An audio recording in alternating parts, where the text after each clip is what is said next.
देखिए यिर्मयाह ने बाब 17 आयत 1 में क्या कहा।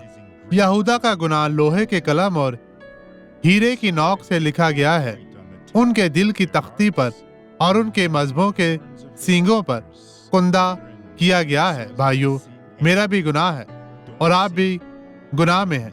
गुनाह ना करें। क्या आपने गलती की है, ईमानदारी के साथ खुदा से दुआ करें और खुदा को मायूस मत करें। अपने गुनाहों का इकरार करें, एक दूसरे को माफ करें और खुदावंद आप और आपके घराने को बरकत दे, निजात दे। मेरे भाइयों, देखें कि हम सबको उसकी हजूरी में जाना है, इसलिए आए, अपने गुनाहों का इकरार करें और बरकत पाएं। अब ये गवाही देखें। ये घंटिया अर्थरोसिस बर्साइटिस है। सब कुछ मुब्तला था। कब मैं से आप यहाँ इस तक मुसीबत का पहुंची शिकार तकलीफ थी? तकरीबन 30 या 40। 40 से 30 साल। ठीक है, आप कैसे चलती थी? हमें दिखाएं।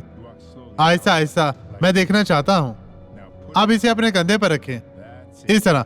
अब आगे बढ़ें, चलती जाएं, चलती जाएं। चले चले चले चले, रुके नहीं, रुके नहीं, डरे नहीं, घबराए नहीं। खुदावंद आपके साथ है।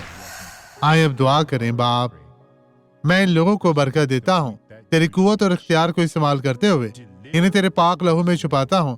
खुदावंद, मैं हर तरह की बदी को इनकी जिंदगी से निकालता हूँ और कहता हूँ, चली जा, गायब हो जा, यस्सु के नाम में, आमीन।